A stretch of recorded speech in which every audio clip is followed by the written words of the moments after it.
At least 5 people were killed after gunmen attacked Pakistan's paramilitary force headquarters in Peshawar this morning. Now, the defence complex, viewers, the very headquarters of the Frontier Constabulary paramilitary force, was also hit by 2 suicide bombers. According to reports, the first suicide bomber carried out the attack on the main entrance of the paramilitary force HQ, while the other one entered the compound. The headquarters, by the way, of the force is located in a crowded area, which is also close to a military cantonment in the city. My colleague Vishal Vivek joins us for the latest on the story. Vishal, what's the latest you're picking up? We believe at least 5 people have been confirmed dead in this latest attack. Yes, Arjun. And as far as the latest reports are concerned, we've heard that the gunfire is still going on. It's been about 3 hours since the attack happened. Two suicide bombers attacked this complex, this headquarters of this, paramilitary forces in Pakistan. This is not a, usual police station that has been attacked. This is the epicenter of security installation in Pakistan, and this was attacked. So there were 2 suicide bombers. One managed to get inside the complex, and the other one detonated the bomb right outside the complex. And simultaneously, there was a gunfire in which at least 3 to 4 people have died. And of course, both the suicide bombers have died. So the death toll stands at around 5 or 6 at the moment, but we'll have confirmation in the next coming hours. But some reports do suggest that the TTP could be involved in this attack, and we have seen in the recent past that TTP has been, wreaking havoc in the valley, in the North Waziristan region, and also the northwestern province of the Pakistan region. So these are some of the most volatile regions in Pakistan at the moment, and TTP seems to be quite active. Pakistan has been trying to clamp down on them for years now. They have not been able to do so. So what happens now, how Pakistan responds, that remains to be seen.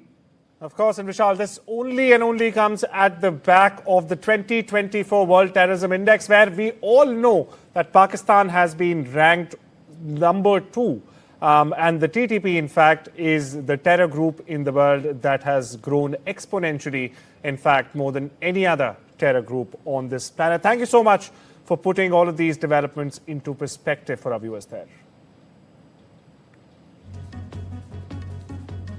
Meanwhile, viewers, top US and Ukraine officials stated on Sunday that they were making progress towards ending the Ukraine-Russia war.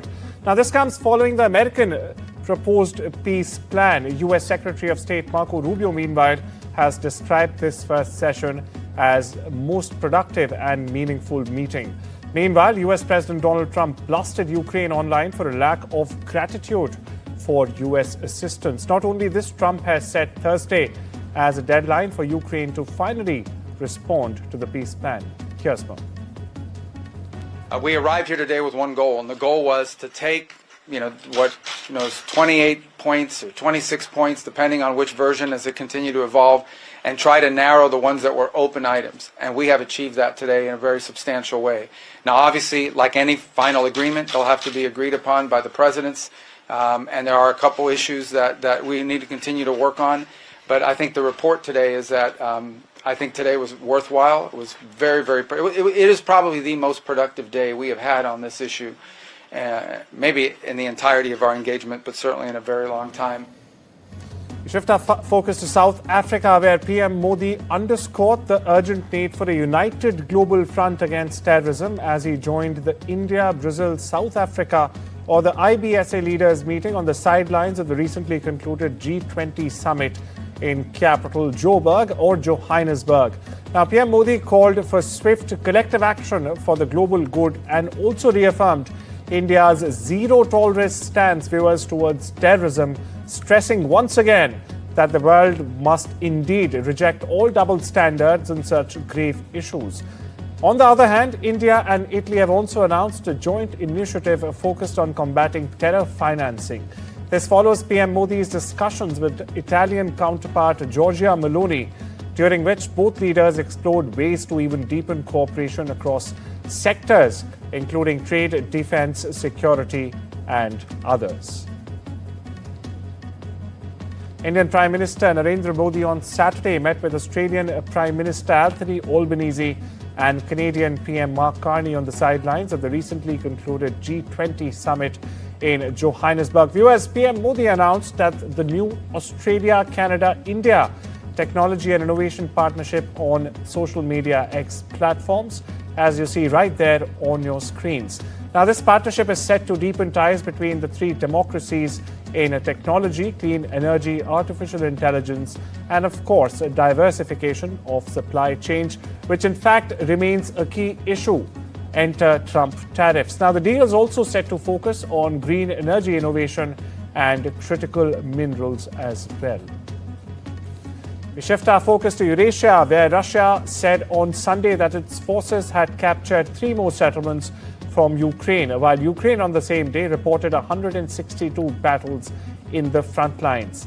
The Russian Defense Ministry said in its latest report that over the past 24 hours, the Russian forces struck Ukrainian targets in 148 areas, close to 150 areas, and took control of 3 settlements, namely Petrovsky in the Donetsk region and Orta Doine in Dnipropetrovsk region.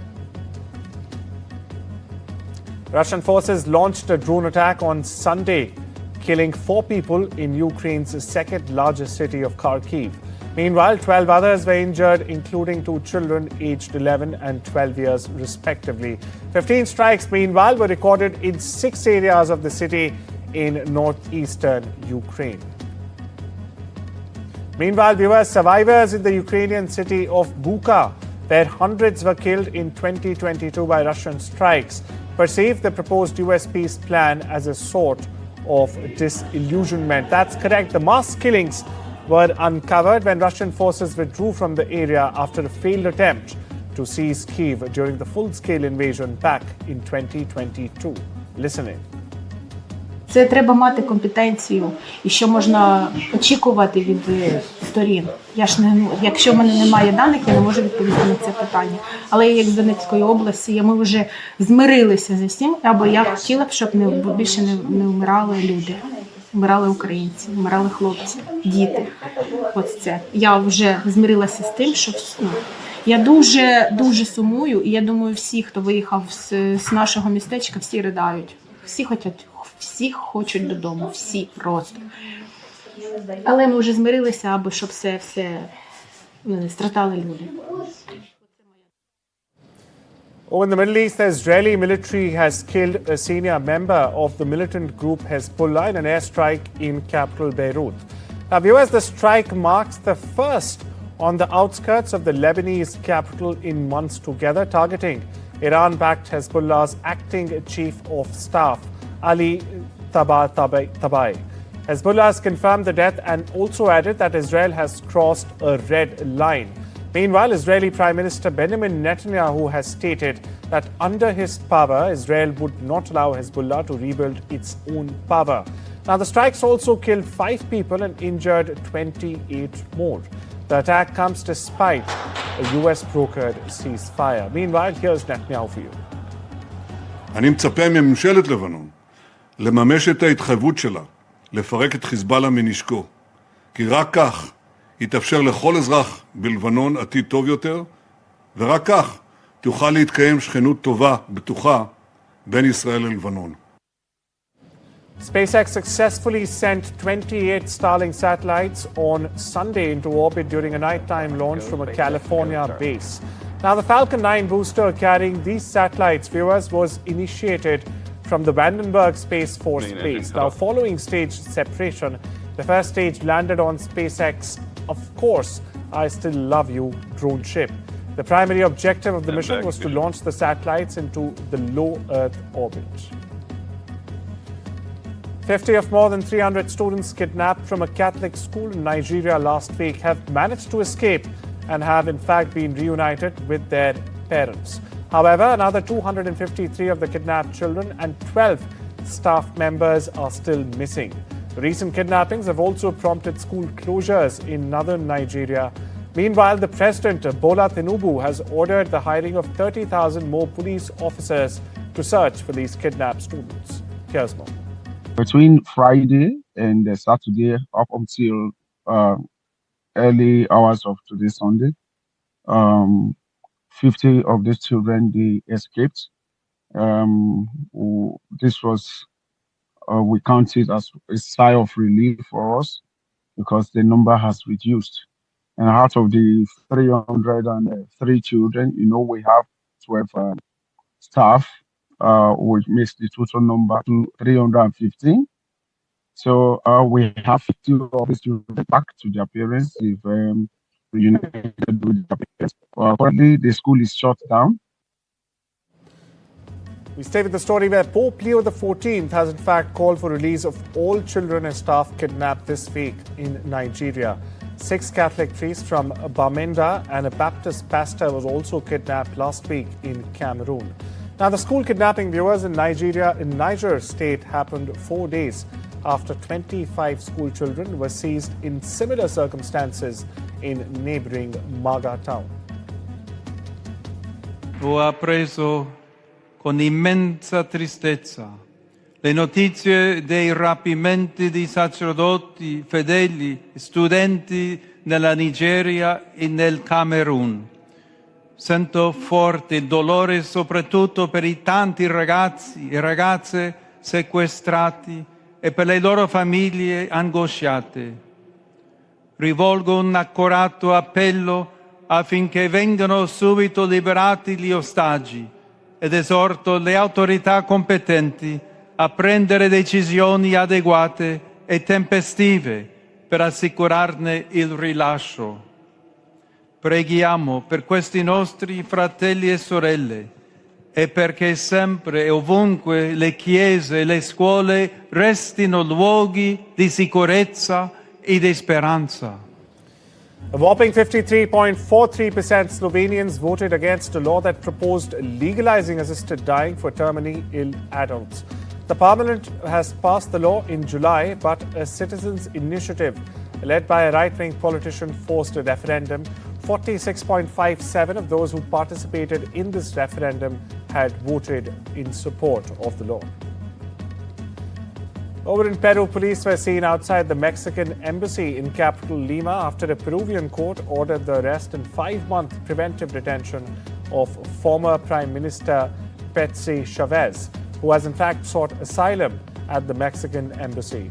Chavez served as Prime Minister in the government of ousted and jailed former Peruvian President Pedro Castillo. Authorities, meanwhile, have accused Chavez of allegedly participating in a 2022 failed attempt by Castillo to declare a state of emergency and dissolve Peru's parliament. This as legislators were preparing an impeachment vote against him. The Peruvian Attorney General's office, meanwhile, has accused Chavez of being an accomplice in the crime of rebellion against the powers of the state. Not only this, it is seeking a sentence of up to 25 years in prison. More than 11,000 people have been affected by floods caused by torrential rain in Malaysia. However, no deaths have been reported. The northeastern state of Kelantan, which borders Thailand, has in fact been the worst hit, with 8,228 people affected. Meanwhile, 60 temporary shelters have opened in the affected states to house those who have been displaced by the deluge. A record amount of torrential rain has caused severe flash floods over the weekend in southern Thailand. A whopping figure of nearly 2 million people have been affected by these floods. Rainfall in Hat Yai, a major economic hub in Songkhla province, was the highest in 300 years or 3 centuries, reaching 335 millimeters. Although 0 casualties have been reported so far, evacuation efforts have been reported to be difficult due to the rising water level. Over in the US, viewers, rumors about the marriage of US Vice President J.D. Vance and Second Lady Usha Vance circulated this week after photos of the Second Lady attending a public event without her wedding ring have surfaced on social media. Now, on Wednesday, the 39-year-old joined First Lady Melania Trump for a visit to Camp Lejeune. It's a major military installation in North Carolina, for those who don't know. Now, following the appearance, images published from the outing showed Usha Vance without her ring, a detail that quickly fueled online chatter about the couple's relationship. Thousands of people filled the streets of Santiago to watch the end-of-year parade of giant inflatables inspired by characters from television, film, and popular culture, such as Harry Potter, Hello Kitty, and El Chavo del Ocho. Now, this year, the parade featured 13 balloons: Hello Kitty, Kuromi, Ralph, Paw Patrol, Harry Potter, Bugs Bunny, El Chavo del Ocho, Bluey, Sonic, Batman, Peppa Pig, the Powerpuff Girls, you name it. Now, the 10-meter tall structure of the Harry Potter balloon in particular was lifted into the air with ropes and guided by a team of 40 people, and also captured the attention of many attendees. Meanwhile, the parade began at midday and covered approximately 3 kilometers, running from Salvador Avenue to La Moneda, in front of the very presidential palace, with a magical show full of color and excitement. Rio's Pride Parade celebrated 30 years of history on Sunday as thousands of participants walked on Copacabana's boardwalk. A massive rainbow flag was unfurled by the participants along the beachfront, while sound trucks carried this year's message.